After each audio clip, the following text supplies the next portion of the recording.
Hello friends, அஸ்ஸலாமு அலைக்கும். இன்றைக்கி நம்ம என்ன ரெசிபி பார்க்க போகிறோன்னு பார்த்தீங்கன்னா, ஹோட்டல் ஸ்டைலில் சூப்பரான ஒரு வெஜ் குருமா தான் நம்ம வந்து பார்க்க போகிறோம். இது ரொம்பவே சிம்பிள் அண்ட் ஈஸியாக நீங்கள் வீட்டிலேயே செஞ்சிடலாம். இது வந்து சப்பாத்தி, ரொட்டி, பரோட்டா இந்த மாதிரி நீங்கள் எந்த விதமான டின்னர் ரெசிபிக்கு வேணாலும் நீங்கள் யூஸ் பண்ணிக்கலாம். ரொம்பவே சூப்பராக இருக்கும், ஈஸியாக செஞ்சிடலாம். இந்த வீடியோ ஸ்கிப் பண்ணாமல் ஃபுல்லாக நீங்கள் வந்து பாருங்கள். இதை செய்கிறதுக்கு நம்ம ஒரு வெங்காயம் பொடிசாக கட் பண்ணி எடுத்திருக்கோம். அது கூட தக்காளியும் வந்து சின்ன சின்னதாக கட் பண்ணி தான் எடுத்திருக்கோம். 50 கிராம் பச்சை பட்டாணி வந்து எடுத்திருக்கேன்.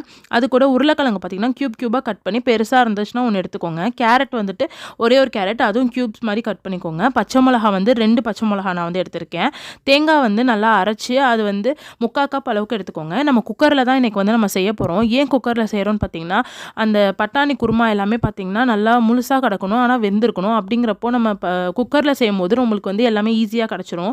3 டேபிள் ஸ்பூன் ஆயில் ஊற்றிட்டு எண்ணெய் நல்லா காஞ்சதுக்கப்புறமா 2 துண்டு பட்டை வந்து ஆட் பண்ணிக்கோங்க.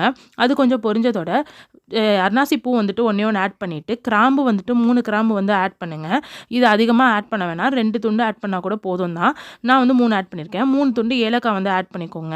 இதுவும் நல்லா கொஞ்சம் லைட்டாக பொரிஞ்சதுக்கப்புறமா ஒரே ஒரு பிரியாணி இலை வந்து போட்டுக்கோங்க.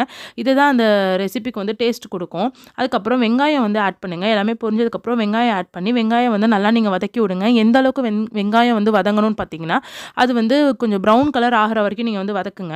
அப்போ தான் வந்துட்டு அந்த வெஜ் குருமாவோட ரிச் டேஸ்ட் வந்து நம்மளுக்கு வந்து கிடைக்கும். அப்போ தான் வந்து ஹோட்டலில் இருக்கிற மாதிரியே அதே டேஸ்ட் வந்து இருக்கும், சூப்பராக இருக்கும். அது கூட 2 பச்சை மிளகா ஆட் பண்ணிவிட்டு, இப்போ வந்து இஞ்சி பூண்டு பேஸ்ட் பார்த்தீங்க அப்படின்னா நான் 1.5 டீஸ்பூன் வந்து யூஸ் பண்ணியிருக்கேன். இதுக்கு இந்த அளவு வந்து போதும். நிறையா இஞ்சி பூண்டு பேஸ்ட் வந்து இதுக்கு தேவை கிடையாது. ஸோ அதனால் நல்லா அதையும் போட்டு நீங்கள் வந்து வதக்கிக்கோங்க. இஞ்சி பூண்டோட பேஸ்ட் ஸ்மெல் வந்து சுத்தமாக இருக்கவே கூடாது. அப்போ தான் வந்துட்டு குருமா வந்துட்டு சூப்பராக அந்த அதே டேஸ்ட்டில் வந்து உங்களுக்கு இருக்கும். அந்த பச்சை ஸ்மெல் இருந்துச்சு அப்படின்னா குருமாவோட டேஸ்ட் வந்து மாறிடும். ஸோ நல்லா வந்து நீங்கள் வந்து வதக்கிக்கோங்க.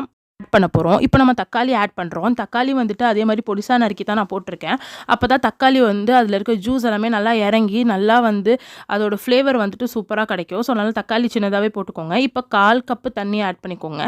எதுக்குன்னா மசாலா ஒட்டியிருக்கு இல்லையா, நான் ஆல்ரெடி சொல்லியிருப்பேன் வீடியோலலாம். மசாலா வந்து ஒட்டாமல் இருக்கணும்னா நீங்கள் லைட்டாக 1/4 கப் தண்ணி ஊற்றி நீங்கள் வந்துட்டு மிக்ஸ் பண்ணிங்க அப்படின்னா அந்த மசாலா எல்லாமே ஒன்று சேர்ந்து அது வந்து ஒரு நல்ல ஒரு ஃப்ளேவரும் வந்துட்டு எசன்ஸ் எல்லாமே வந்து இறங்கும். ஸோ அதனால் லைட்டாக 1/4 கப் தண்ணி ஆட் பண்ணி நீங்கள் இது பண்ணிக்கோங்க. இப்போ தக்காளி நல்லா மசிஞ்சு. இப்போ கேரட் வந்து ஃபஸ்ட்டு ஆட் பண்ணிக்கோங்க. கேரட் ஆட் பண்ணதுக்கப்புறமா இப்போ வந்து உருளைக்கிழங்கு வந்து ஆட் பண்ணுங்கள். இது ரெண்டுமே ஃபஸ்ட்டு நல்லா மிக்ஸ் பண்ணிக்கோங்க. பட்டாணி வந்து இப்போ நம்ம கொஞ்சம் நேரம் கழிச்சு தான் ஆட் பண்ணுவோம், இப்போ பண்ணக்கூடாது. ஸோ ஃபஸ்ட்டு இந்த 2 காய்கறியும் வந்துட்டு நல்லா வந்து வதங்கணும். அதனால் இது 2த்தையும் ஃபஸ்ட்டு நல்லா வந்து மசாலா கூட போட்டு நல்லா வதக்கிக்கோங்க. இப்போ வதங்கினதுக்கப்புறம் பட்டாணி வந்து இப்போ ஆட் பண்ணுங்கள்.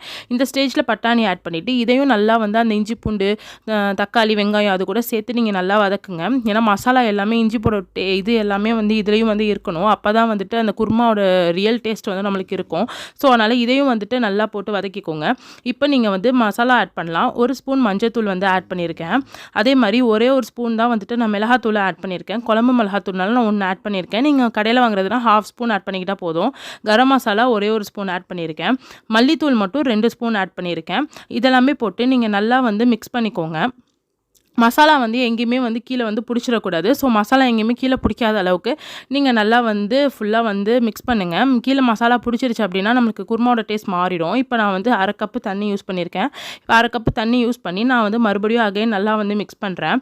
இது நல்லா மிக்ஸ் பண்ணிவிட்டு நீங்கள் வந்து சால்ட் வந்து ஆட் பண்ணுங்கள். சால்ட் பார்த்திங்க அப்படின்னா கரெக்டாக 1.5 டீஸ்பூன் தான் நான் ஆட் பண்ணியிருக்கேன். இந்த அளவுக்கு இது வந்து கரெக்டாக இருக்கும். ஸோ நீங்களும் வந்துட்டு இதே அளவு வந்து யூஸ் பண்ணிக்கோங்க. இதை விட அதிகமாக நீங்கள் போக வேணாம். உப்பு இன்னும் கம்மியாக போடுறவங்களா இருந்தால் நீங்கள் கொஞ்சம் கம்மியாகவே வந்துட்டு ஆட் பண்ணிக்கலாம். இல்லை சரியாக இருக்கணும்னா இந்த அளவு ஓகே. இப்போ வந்து சும்மா குக்கரை வந்து சும்மா தான் நான் மூடி வைக்கிறேன். விசில்லாம் எதுவும் போடல. ஏன்னா அந்த காய்கறி வந்து கொஞ்சம் வேகணும், மசாலா ஸ்மெல் எல்லாமே போகணும், அதுக்காக தான். இப்போ பாருங்கள் காய்கறி எல்லாமே நல்லா வெந்துடுச்சு. மேலே வந்துட்டு ஆயில் வந்து நல்லா செப்பரேட் ஆகிருக்கும்.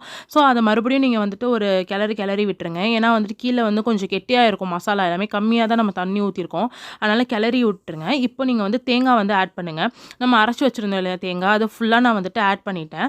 இந்த தேங்காய் ஆட் பண்ணிவிட்டு அந்த தேங்காய் வந்து நீங்கள் நல்லா வாஷ் பண்ணிவிட்டு மறுபடியும் அதோட தண்ணியை வந்து நீங்கள் ஆட் பண்ணுங்கள். அது வந்து ஒரு 1/2 கப் கிட்டக்க வரும். உங்களுக்கு எவ்வளோ வருதுன்னு நீங்கள் பார்த்துக்கோங்க. எனக்கு 1/2 கப் கிட்டக்க வந்துச்சு. அதுக்கப்புறம் நீங்கள் நல்லா வந்துட்டு தேங்காய் ஊற்றுனதுக்கப்புறம் நல்லா கிளறி விட்டுருங்க. கிளறி விட்டிங்கன்னா இப்போ லைட்டாக பார்த்தீங்கன்னா இது கொஞ்சம் திக்காக இருக்கும். நமக்கு வந்து ரொம்ப திக்காகவும் இருக்கக்கூடாது, ரொம்ப தண்ணியாகவும் இருக்கக்கூடாது. ஸோ நான் வந்து 1 கப்பு தண்ணி ஆட் பண்ணுறேன். 1 கப் இப்போ நீங்கள் ஆட் பண்ணும்போது நம்ம கிரேவி வந்து எப்படி இருக்குன்னு பார்த்தீங்கன்னா செமி கிரேவியாக தான் நம்மளுக்கு வந்து இருக்கும். ஸோ அதுதான் குருமாவோட பதம். ரொம்ப திக்காகவும் இருக்கக்கூடாது, ரொம்ப தண்ணியாகவும் இருக்கக்கூடாது.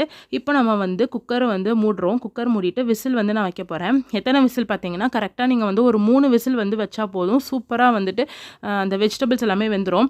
அவ்வளோதான் ஃப்ரெண்ட்ஸ், நம்மளோட ஈஸியான சூப்பரான வெஜிடபிள் குருமா வந்து ரெடி ஆயிடுச்சு. இது ரொம்பவே சிம்பிளாக நீங்கள் வந்து செஞ்சிடலாம். ஜஸ்ட் வந்துட்டு ஒரு 15 மினிட்ஸ் தான் ஆகும் இது செய்கிறதுக்கு. நீங்கள் கண்டிப்பாக இதை வந்து ட்ரை பண்ணி பாருங்கள், உங்களுக்கு ரொம்ப பிடிக்கும்னு நினைக்கிறேன். எங்கள் சேனலை இது வரைக்கும் நீங்கள் சப்ஸ்கிரைப் பண்ணலை அப்படின்னா மறக்காமல் சப்ஸ்கிரைப் பண்ணிக்கோங்க.